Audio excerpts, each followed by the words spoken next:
Hey everyone, this is a piece uh, titled The Class Nature of the Soviet Union and the Tasks of the Revolutionary Socialists. This is from 1941. It's a document from people in the Workers' Party. Um,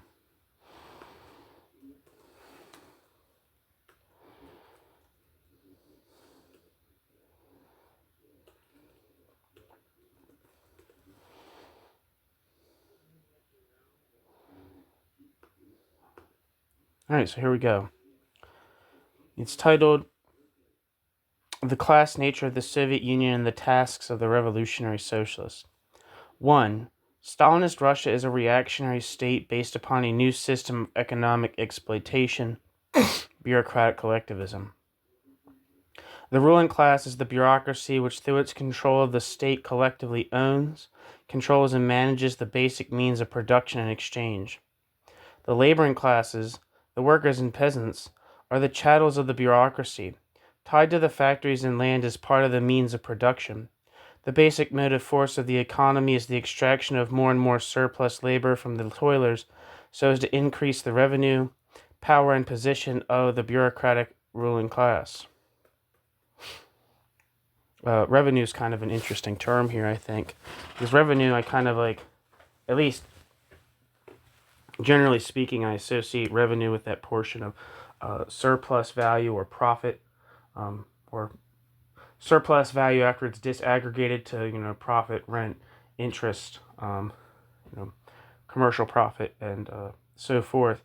The part that's taken by the capitalist class for their own consumption. So I usually associate revenue with that.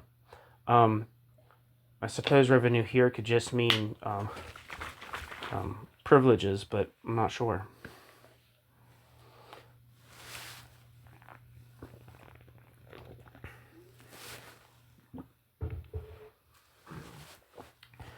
Two. Thus, while bureaucratic collectivism, in common with all previous class societies, rests on the exploitation of the many by the few, bureaucratic collectivism's productive relations are distinguished from those of its predecessors by the specific manner in which the means of production and labor are united in the economy. This determines the distinct social relations and specific laws of development in Stalinist Russia. The bureaucratic collectivist productive relations demand that the ruling class have an absolute monopoly over the vast national market, protected by the monopoly of foreign trade, and operate the economy by means of totalitarian state planning.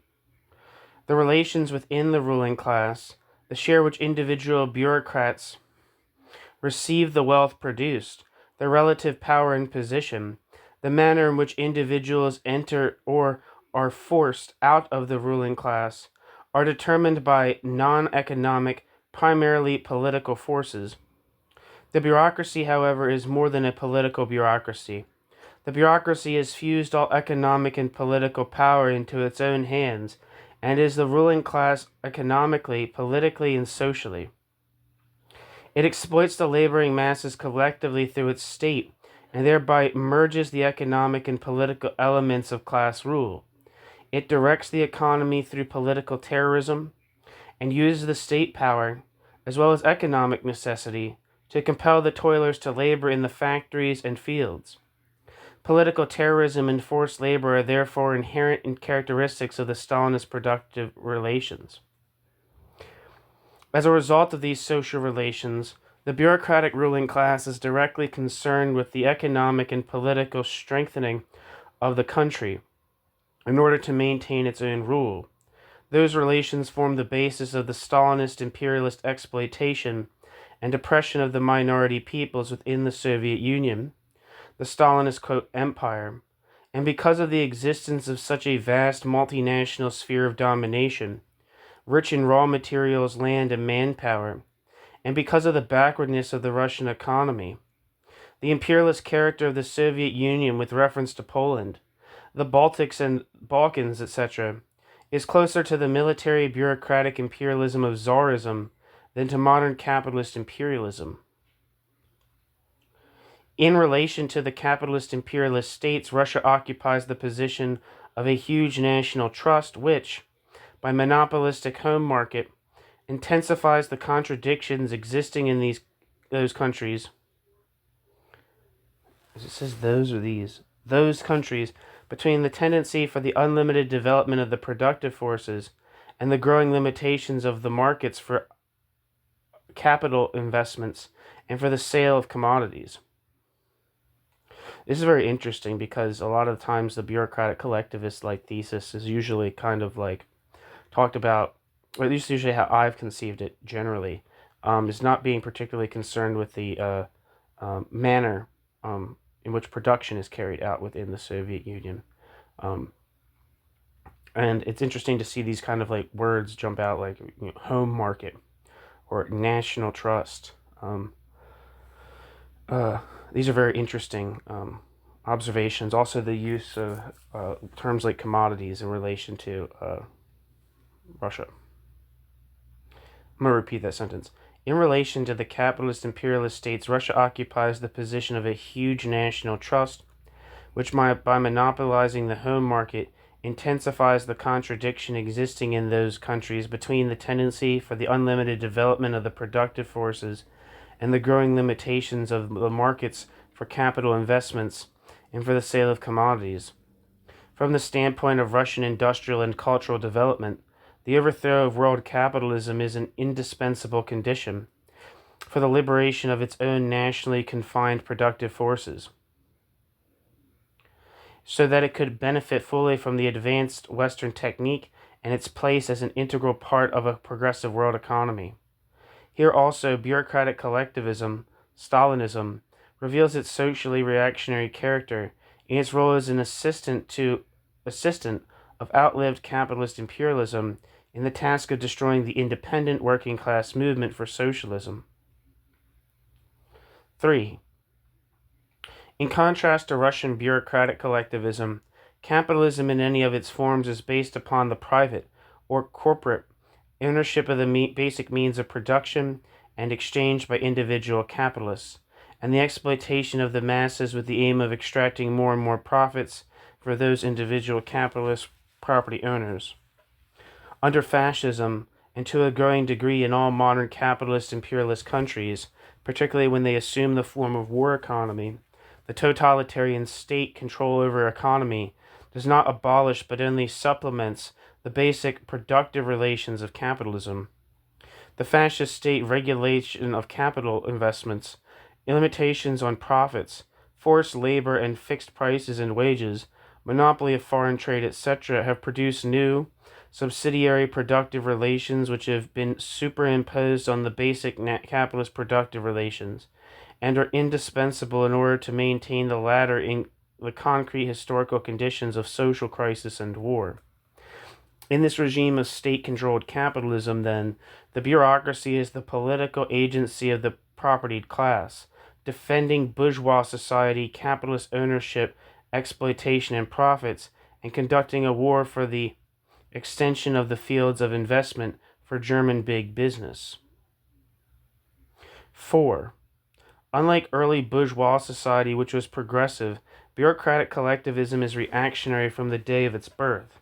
While it has succeeded over a period in raising the industrial level of the country, its productive relations are in actuality tremendous obstacles to the real growth of the social productivity of labor and economic basis of social progress, the raising of the living standards of the masses, and the development of society towards socialist security and freedom.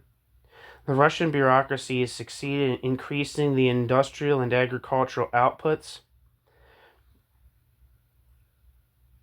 of the country only by the most ruthless exploitation of the workers and peasants through totalitarian control of the vast internal market.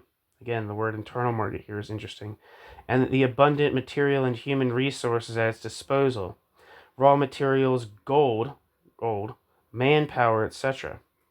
And the importation of advanced capitalist techniques from abroad. Yet despite its superior forms of organizing economy, state ownership and planning, Stalinist Russia has experienced rapid, cyclical fluctuations in the development of economy. In recent years, there has been a marked decline in the annual rate of increase of industrial output. Even the brief periods of increasing production do not lead to greater social stability. On the contrary, they accentuate the contradictions of the economy and the insecurity of the regime. Thus, bureaucratic collectivism cannot develop the productive forces progressively in any socially significant sense. That is, over a long historical period, such as is the case with progressive. What the hell does that say? Societies.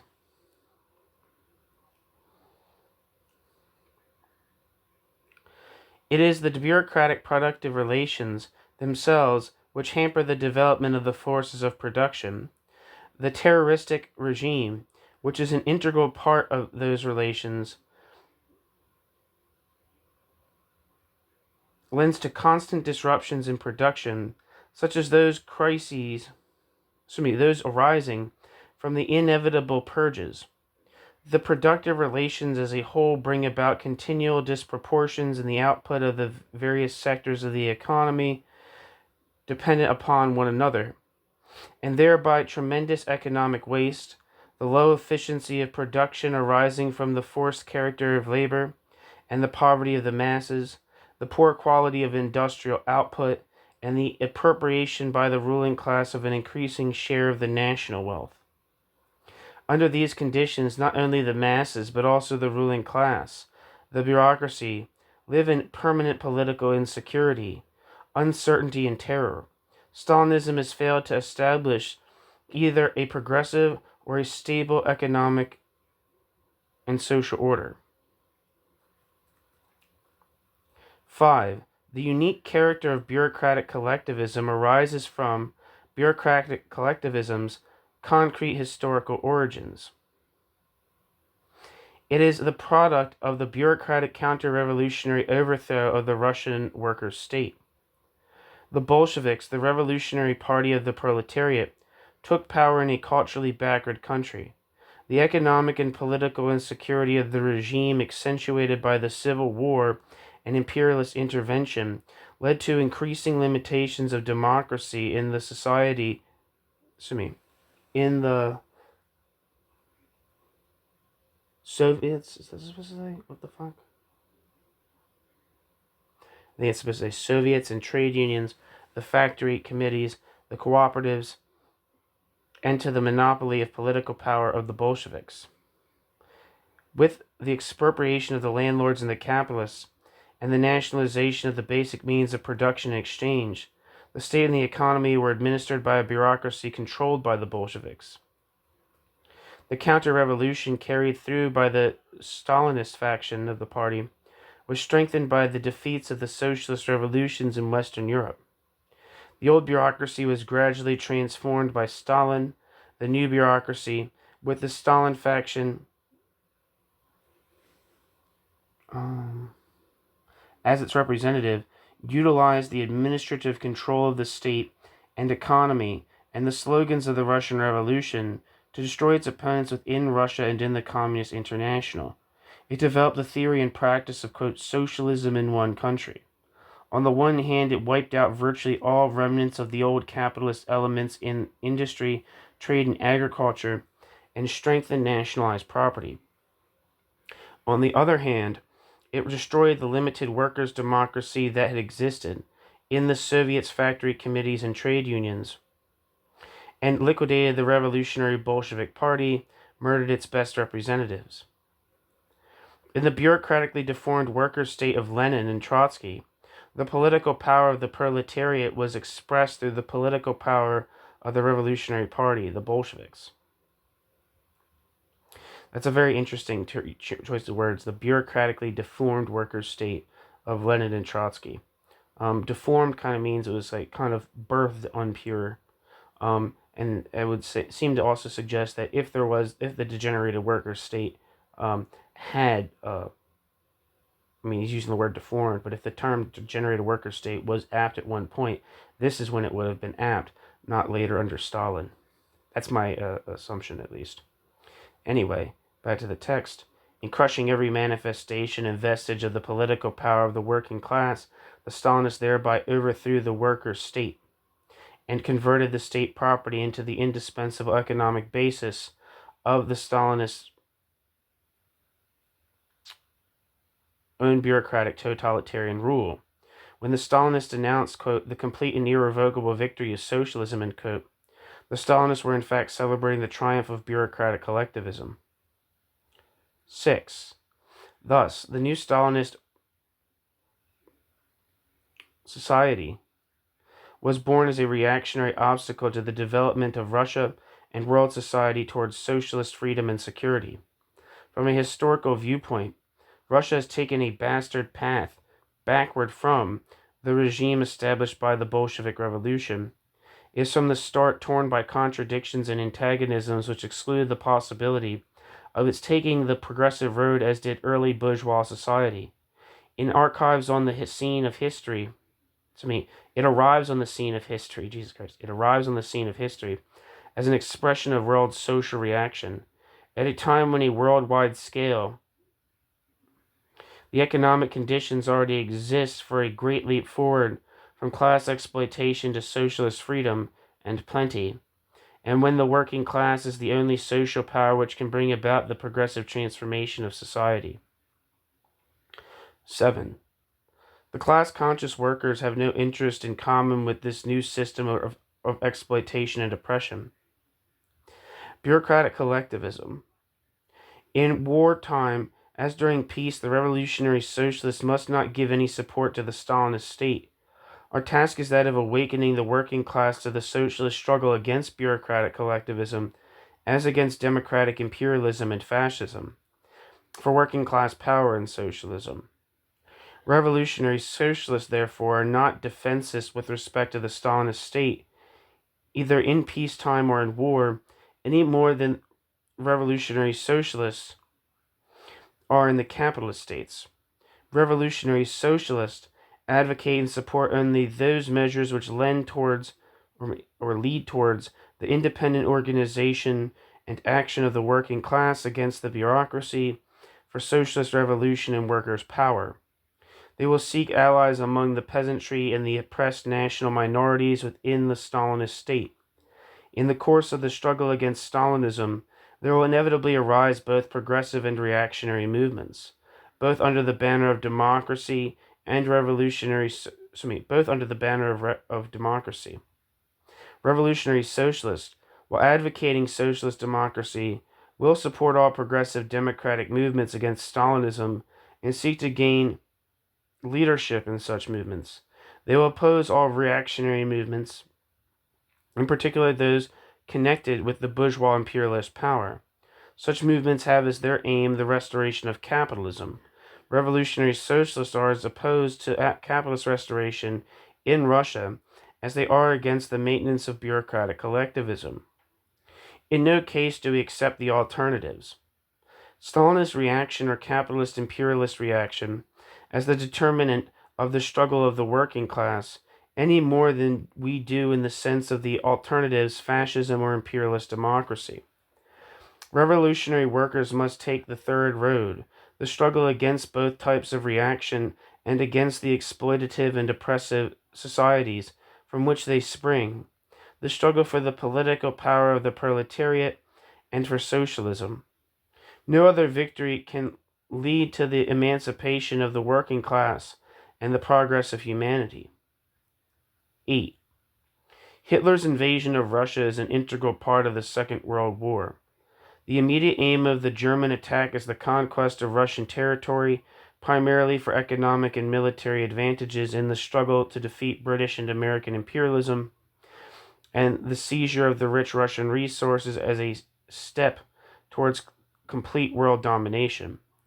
The Anglo-American alliance with and aid to Russia are aimed at the defeat of German imperialism.